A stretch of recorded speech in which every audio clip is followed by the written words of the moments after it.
हूं आपके साथ आस्था कौशिक और आप देख रहे हैं महाबहस। उपचुनाव के नतीजों में बीजेपी ने बढ़त बना ली है और अब 27 की तैयारियों में कोई कोर कसर न छोड़ने पर फोकस किया जा रहा है। Bharatiya Janata party social media को लेकर गंभीरता से काम कर रही है और उसके लिए बूथ लेवल तक 1,65,000 कार्यकर्ताओं को काम सौंपने की तैयारी की जा रही है। उधर 2027 की चुनावी लड़ाई को लेकर अखिलेश यादव ने छटनी के प्लान पर फोकस किया है और माना जा रहा है कि जो पदाधिकारी निष्क्रिय दिखे हैं और ठीक से पार्टी की प्लानिंग पर काम नहीं कर पाए हैं, उनकी छुट्टी हो सकती है। वहीं कांग्रेस ने अलग ही तरीका अख्तियार किया है। पहले संगठन में भारी फेरबदल किया गया, अब पार्टी संभल, ज्ञानवापी और मथुरा जैसे मुद्दों पर 1 लाख चिट्ठियां चीफ जस्टिस ऑफ इंडिया को भेजने की तैयारी कर रही है। वहीं मायावती की बात करें तो नतीजों से बसपा निराश तो है, लेकिन आज कांग्रेस और एसपी पर मायावती के प्रहार साफ कर देते हैं कि वो चुनावी लड़ाई को दिलचस्प बना सकती है। आज 27 के रण की तैयारियों को लेकर कौन कितना मजबूत, इसी पर करेंगे महाबहस। पहले ये रिपोर्ट देखिए।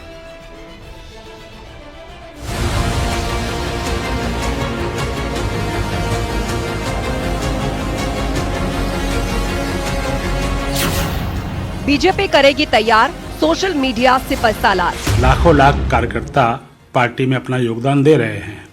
सोशल मीडिया भी इसमें बहुत महत्वपूर्ण हिस्सा है। भारतीय जनता पार्टी के प्रदेश स्तर पर तमाम व्हाट्सएप ग्रुप हैं, सोशल मीडिया ग्रुप हैं, वॉलंटियर्स हैं और भारतीय जनता पार्टी ने तय किया है कि हम बूथ लेवल तक अपने व्हाट्सएप ग्रुप बनाएंगे, सोशल मीडिया के लोगों को बनाएंगे, लगभग 5 लाख कार्यकर्ताओं को जोड़ेंगे। अखिलेश का छटनी प्लान, फाइनल समाधान। किसी भी लड़ाई से पहले अपना संगठन दुरुस्त करना हर राजनीतिक दल का कर्तव्य है। समाजवादी पार्टी ने 2024 में जो सफलता हासिल की, उसके बाद से लगातार समीक्षा बैठक जारी है। जिन जिन सीटों पे समाजवादी पार्टी हारी है वहाँ पे ये समीक्षा की जा रही कि जिलाध्यक्ष की कमी थी, नेताओं की कमी थी, कार्यकर्ताओं की कमी थी, क्या कमियाँ थी, उन कमियों की समीक्षा की जा रही है और समय आने पे जहाँ जहाँ भी जो बदलाव की आवश्यकता होगी समाजवादी पार्टी वो बदलाव करके। कांग्रेस की संगठन ट्रिक, चिट्ठी वाली पॉलिटिक्स। मायावती की तैयारी, कांग्रेस एसपी पर प्रहार भारी। विपक्ष देश व यहाँ के जनहित के मुद्दे न उठाकर अपने राजनीतिक स्वार्थ में संभल में हुई हिंसा की आड़ में खासकर सपा व कांग्रेस पार्टी यहाँ मुस्लिम वोट को रिझाने में लगी है। बाकी मुद्दों से उनका कोई लेना देना नहीं है। निर्दोष लोगों की हत्याएं की है पुलिस ने। पुलिस प्रशासन सरकार के दबाव में आप पुलिस को गिरफ्तार करने के लिए नहीं बोल रही हैं कि जिन पुलिस वालों ने मारा, जिस सीओ ने गोली चलाई है, जिसने हत्या कराई है, उसके खिलाफ 302 का मुकदमा दर्ज हो, उसको जेल भेजा जाए। मायावती जी को इस पर बयान नहीं दे रही है, वो सरकार का पक्ष ले रही है और भाजपा की मदद कर रही है। 27 का रण, सियासी तैयारी प्रचंड।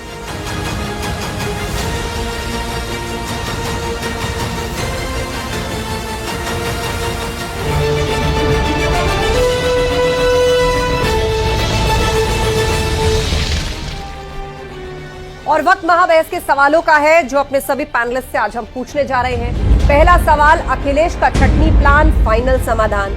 अब ये जो छटनी की बात हो रही है कि ऐसे पदाधिकारी जो पार्टी की प्लानिंग को जनता के बीच में नहीं ले जा पाए हैं, उनका परफॉर्मेंस सही नहीं है, क्या ये फाइनल समाधान है 27 के लिए? इसके अलावा पूछेंगे कांग्रेस की ट्रिक, काम आएगी चिट्ठी पॉलिटिक्स। कांग्रेस जो है वो 1 लाख से ज्यादा चिट्ठियां चीफ जस्टिस को भेजने की तैयारी कर रही है। काशी, मथुरा, ज्ञानवापी, संभल, इन तमाम मुद्दों को लेकर 27 का रण, किसकी सियासी तैयारी कारगर? वहीं बीजेपी भी जो है वो अपनी सोशल मीडिया स्ट्रैटेजी को और धार देने में जुटी हुई है। नए वॉलंटियर्स जोड़े जा रहे हैं, उस स्ट्रैटेजी पर कैसे आम लोगों तक डिजिटली पहुंचा जाए, उस पर फोकस है।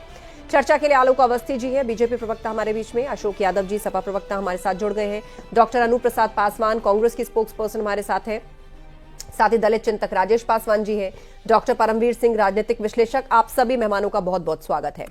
तो तमाम पार्टी की तैयारियां हैं, लेकिन इस सब के बीच आजकल मायावती एक एक करके जिस तरीके के बयान दे रही हैं, उसको देखकर ऐसे लग रहा है आलोक जी कि 2027 के मुकाबले को वो दिलचस्प बना सकती हैं।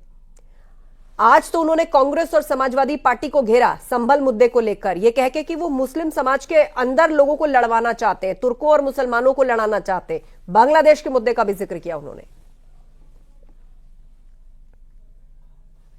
से कहती आ रही है कि संभल में हिंसा उपचुनाव के नतीजे आने के बाद समाजवादी पार्टी की हताशा और निराशा में किए गए हैं।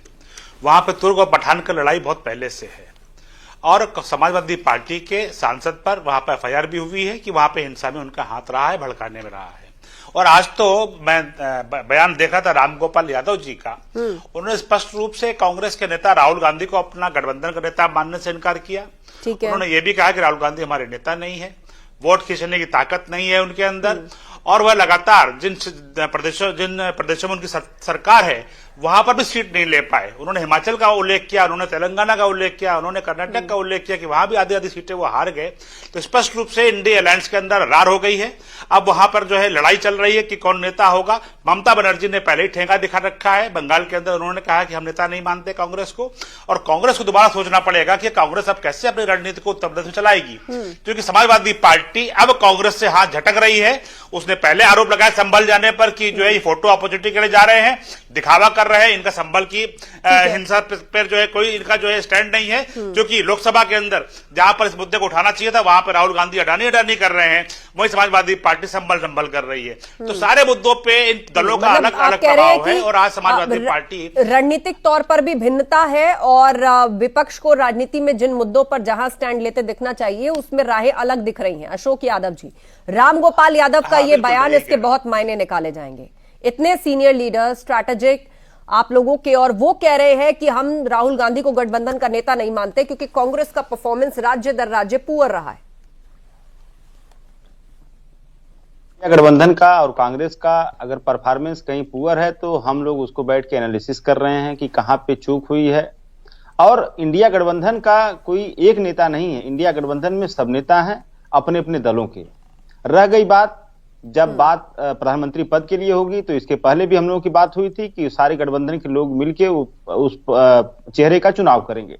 रह गई बात, तीसरी बात आपने जो कहा कि इंडिया गठबंधन में फूट पड़ गई है, ये बिल्कुल कोरी अफवाह है। अभी कल हमारे राष्ट्रीय अध्यक्ष जी ने एयर कहा कि हमारे इंडिया गठबंधन में कहीं कोई दिक्कत नहीं है, भाजपा वाले जरूर चाह रहे हैं कि हमारे गठबंधन में फूट पड़ जाए।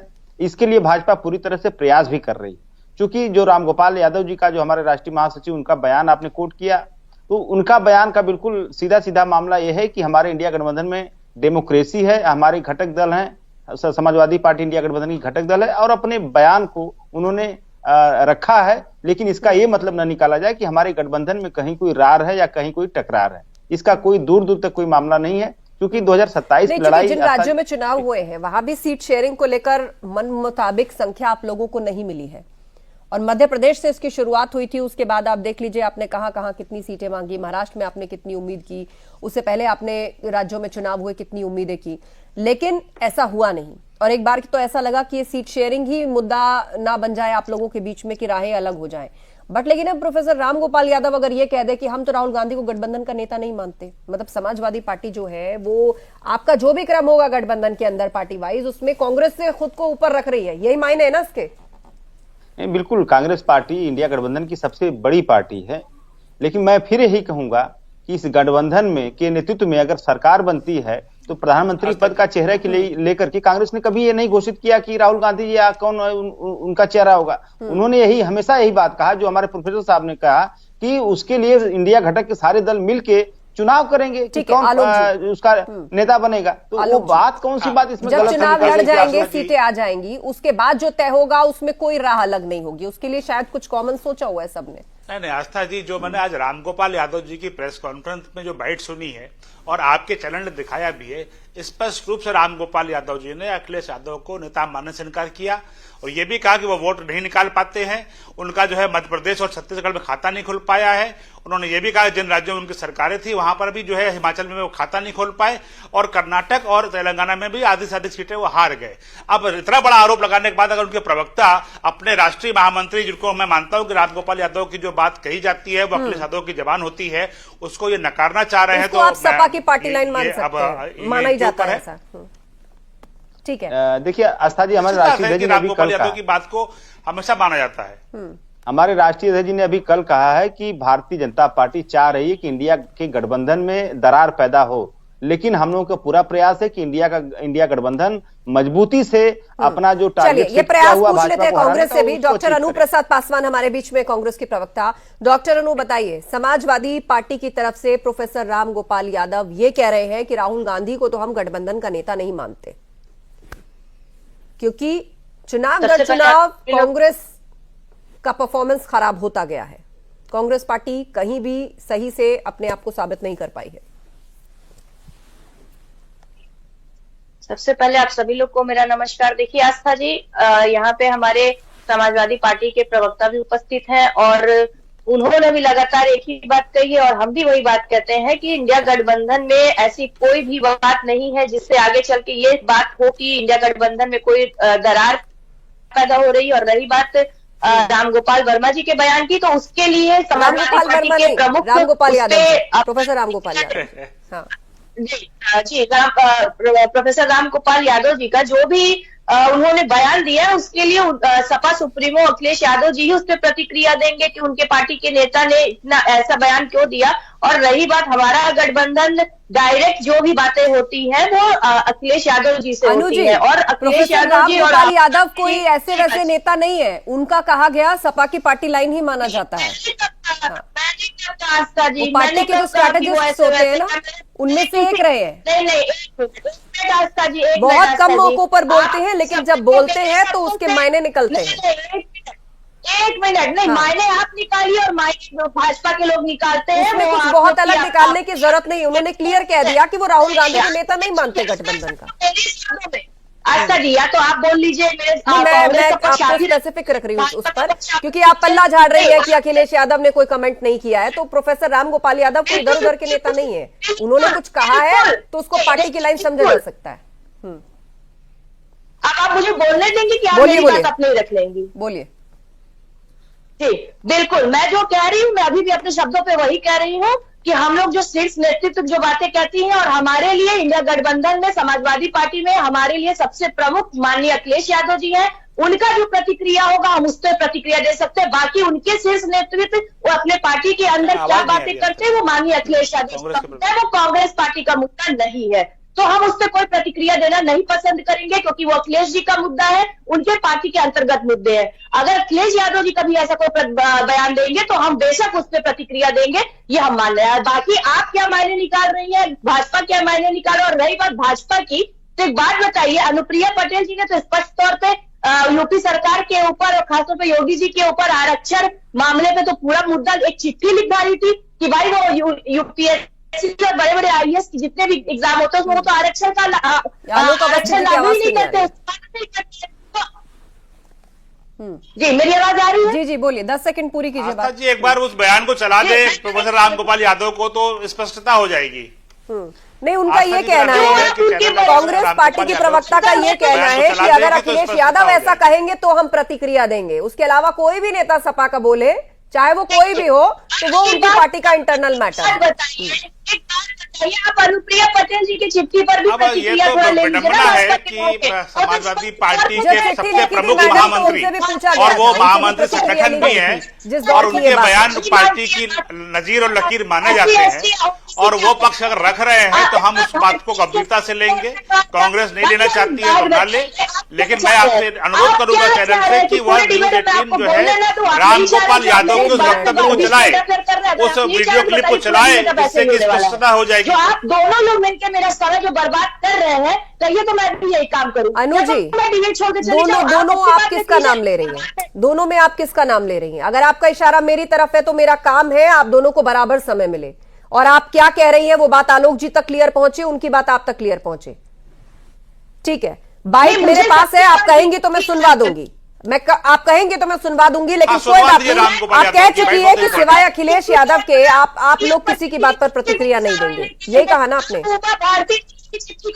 उमा भारती जी के भी डिबेट को, उनके भी बयान को सामने ले आइए। आप निषाद समाज के जो पार्टी के जो बड़े बड़े लीडर हैं उनके भी बयानों को सामने लेके आइए, जो लगातार भाजपा के ये सारे बयान पब्लिक फोरम पर है, ये सारे बयान टीवी चैनल्स पर चले हैं, और आपको भी तभी इनके बारे में पता चला होगा जब टीवी चैनल्स पर चलते हुए आपने इन बयानों को सुना होगा। बहरहाल ये विषय नहीं है और इन सब बहस में नहीं उलझना है। 2 पैनलिस्ट और हमारे साथ इंतजार कर रहे हैं, मैं फिर लौटूंगी आपके पास। हमारे पास राजेश पासवान जी भी है, दलित चिंतक, और डॉक्टर परमवीर सिंह जी भी हैं। राजेश पासवान जी, बहन जी ने आज जिस तरह कांग्रेस और सपा को घेरा है, उसके बाद वापस पलटवार हुए, उन्होंने फिर वही बात कही कि ये तो लग रहा है बीजेपी की लिखी स्क्रिप्ट पढ़ रही है। जो बांग्लादेश का मुद्दा उन्होंने उठाया, जो तुर्क पठानों के बीच जो झगड़ा हुआ संभल में, उसको उन्होंने उठाया, कहा कि विपक्षी लोग जाकर के उनके बीच में फूट डाल रहे हैं। देखिए, बहन जी की जो वर्तमान कार्य प्रणाली है उससे उनके ऊपर लगने वाला वह आरोप सिद्ध होता है कि वो बीजेपी की ही बी टीम के रूप में काम कर रही हैं वर्तमान कार्य प्रणाली में। यदि उनको लगता है कि बीजेपी के से लड़ रही है वो, तो बीजेपी से जो भी लड़ने वाली पार्टियां, उनके साथ उनका एक एका भी होना चाहिए था, जो नहीं है, या बीजेपी के बरक्स उनका ऐसा कोई आंदोलन होना चाहिए था। आज भी दलित और ओबीसी और माइनॉरिटी समाज के लोग बहुत प्रताड़ित हैं, सिस्टम से लेकर के और सिस्टम से बाहर भी। लेकिन इस मामले में बहन जी की कोई प्रतिक्रिया नहीं आती। लेकिन सपा, कांग्रेस, बसपा और बाकी अन्य पार्टियों के क्या है, कैसे क्या चीज है। लेकिन हालिया उपचुनाव में यह तय कर दिया है कि वर्तमान कार्यप्रणाली में बीएसपी फिर से उभर नहीं सकती। वो उनके पुराने जितने 4 बार 5 बार की जितनी भी मुख्यमंत्री रही हैं, अब आने वाले दिनों में उनका रिवाइवल मुश्किल है वर्तमान कार्यप्रणाली में। ठीक है, डॉक्टर परमवीर सिंह जी, प्रोफेसर रामगोपाल यादव का बयान, इसे किस तरह देखा जाना चाहिए? वो कहते हैं कि राहुल गांधी को वो गठबंधन का नेता नहीं मानते क्योंकि कांग्रेस चूकी है हर राज्य में। आस्था जी, देखिए, वास्तव में राहुल गांधी जी का नेतृत्व तो कभी समाजवादी पार्टी ने या किसी भी इंडिया गठबंधन ने कभी उनका एक्सेप्ट किया ही नहीं। ये अपने मुंह से जो मर्जी कहते रहे। ममता बनर्जी जी के साथ में यही प्रॉब्लम थी, क्योंकि वो इसी वजह से नहीं आई थी क्योंकि वो राहुल गांधी जी का नेतृत्व स्वीकार नहीं कर रही। और उसके अलावा देखिए, अगर कांग्रेस अपने झांक कर देखे, अपनी रियलिटी चेक करे, तो जो राहुल गांधी जी की सीट भी निकली है या अमेठी की सीट भी निकली थी, तो उसमें समाजवादी पार्टी का बहुत बड़ा योगदान था इसमें। इसी नाते से अगर ये देखा, ये खींचतान हो रही थी, मध्य प्रदेश में सीट मांग रहे थे, महाराष्ट्र में सीट मांग रहे थे समाजवादी पार्टी, अखिलेश जी खुद जाकर कैंपेनिंग भी कर आए अपने कैंडिडेट के, लेकिन सीट नहीं दी गई वहां पर। तो होना तय था, ये होना तय था। तो और ये रामगोपाल यादव जी का जो बयान आता है, रामगोपाल यादव की ब्रेन बिहाइंड अखिलेश यादव कहे जाते हैं, वो एट पार ही है अखिलेश यादव जी के, तो उनका बयान कोई छोटे हल्के में नहीं लिया जा सकता। दूसरी बात, ये राजनीति चल रही है। डॉक्टर राम मनोहर लोहिया जी का एक कोट है, वो कहते थे कि राजनीति के अंदर चुनाव जीतने के लिए पर्चा, चर्चा और खर्चा ये बहुत जरूरी होते हैं, कि आपने किसको पर्चा भरवाया है, कौन कैंडिडेट है आपका, आपके आप मुद्दों के बारे में चर्चा कितना कर रहे हैं, और इन मुद्दों को प्रचार प्रसार के लिए खर्चा कितना कर रहे हैं, मुद्दा बहुत जरूरी होता है। ये 2027 बिल्कुल बच चुका है। कांग्रेस के लिए संगठन को खड़ा करना और संगठन होना तो भले पेपर पे कहना अलग बात होती है, अभी एक हर दल की तैयारी होती है। आपके ही डिबेट में चलने से पहले आ रहा था कि सोशल मीडिया की टीम बीजेपी बनाने वाली है, जो बहुत उच्च लेवल से बनाने वाली है, और बाकी समाजवादी पार्टी भी मूल चमूल अंतर करने वाली है अपने गठबंधन के अंदर। तो गठबंधन बहुत जरूरी होता है। उसी गठबंधन को खड़ा करने के लिए सब कवायद की जा रही है, तैयारियां चल रही थी। ऐसे में अब देखिए, 27 से पहले ही हमें नहीं लगा, आपको बहुत जल्दी घोषणा आ जाएगी अपने आप ही। कांग्रेस और समाजवादी पार्टी के रास्ते अलग अलग है। कोई भी व्यक्ति, ये गिव एंड टेक होता है, आप इधर से दीजिए, एक हाथ दीजिए, एक हाथ दीजिए। राजनीति साफ स्पष्ट होती है। कांग्रेस का सिर्फ लेने वाला है, उसके नजर में सिर्फ लेना तो है, लेकिन देना चाहे सीट के रूप में, कितने सीट आप जितवा पाते हैं, यूपी में वो नहीं जितवा पाते। फिर राज्यों में आपकी सरकारें थी, जैसे महाराष्ट्र में था, मध्य प्रदेश में था, तो वहां पर उन्होंने कुछ शेयर तो करा नहीं कांग्रेस समाजवादी पार्टी के साथ में। किस अधिकार से अपनी ये बात रख रहे थे, जो होना लाजमी तय ही था।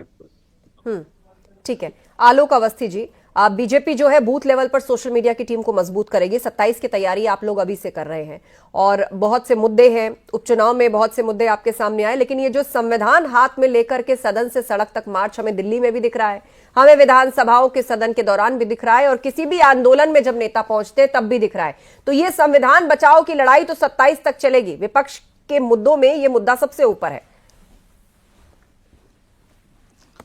देखिए आस्था जी, भारतीय जनता पार्टी एक विश्व का सबसे बड़ा दल है, राजनीतिक दल है। लाखों कार्यकर्ता इसमें काम कर रहे हैं, योगदान दे रहे हैं, और हम हर कार्यकर्ता को कुछ ना कुछ काम सौंपते हैं। भारतीय जनता पार्टी बूथ स्तर पर अब जाकर के जो है व्हाट्सएप ग्रुप और सोशल मीडिया के ग्रुप पे काम कर रही है, और इसमें करीब 5 लाख कार्यकर्ताओं को जोड़ने की बात है। और जहां तक कि संविधान की आप बात कर रही हैं, तो राहुल गांधी जी जो नैरेटिव प्रयास कर रहे हैं, जो वो 2014 में भी बोलते थे, 2019 में भी बोलते थे, वो 2024 में भी बोल रहे हैं। तो राहुल गांधी जी को की एक परेशानी है कि वो जो रट्टा मार लेते हैं उससे आगे वो निकल नहीं पाते हैं, लेकिन उनको सिद्ध करना चाहिए कि किस तरह का संविधान बदला है, किस तरह की क्या मंशा है, ये कहीं पर भी स्पष्ट नहीं है। और भारतीय जनता पार्टी की सरकार पिछले 10 सालों से केंद्र में चल रही है, अब ये 11वां साल शुरू हो गया है, और मोदी जी की जो स्पष्ट नीति है वो गरीब गुरबों की सेवा, वंचित और शोषित की सेवा, और उनको लेकर के ही गरीब कल्याण की योजनाओं को लेकर के वो काम कर रहे हैं। देश कैसे मजबूत हो, देश कैसे आर्थिक बड़ी शक्ति बने, हमारा देश आज जो है तीसरी बड़ी अर्थशक्ति बनने की तरफ बढ़ रहा है, चौथी बड़ी अर्थशक्ति वो मुझे लगता है अगले साल तक बन जाएगा।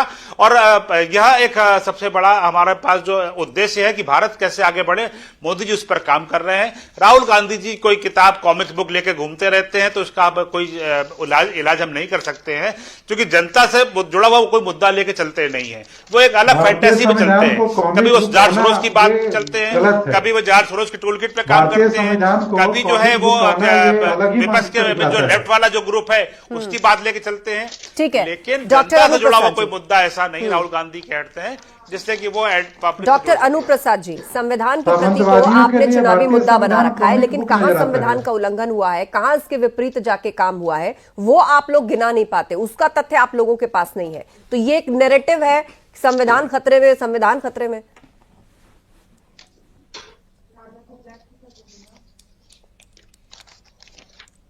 जी, मेरी आवाज आ रही है? जी जी, मैं ये कह रही थी आस्था जी कि अभी भाजपा के प्रवक्ता जो कहा कि हम लोग नैरेटिव सेट कर रहे हैं कि संविधान खतरे में, अभी तो सबसे पहली बात तो सबसे बड़ा सबूत तो इन्होंने ही दे दिया इस लाइव टीवी पे बैठ के कि इन्होंने संविधान को कॉमिक्स और किताब कह के खुद संविधान को यहाँ पे अपमान कर दिया। राहुल गांधी जी के लिए कहा है कि वो कॉमिक कैरेक्टर है। नहीं, कॉमिक्स है। आपने कहा कि वो कॉमिक्स की, चाहे कॉमिक कॉमेडी की किताब लेके घूमते रहे, चाहे कुछ करते रहे, आपने किताब शब्द का प्रयोग किया है। अगर आपको ना पता तो आप उसको दोबारा अपने शब्दों को सुन सकते हैं। पढ़ते हैं कॉमिक्स की और उसी तरह एक्ट करते हैं।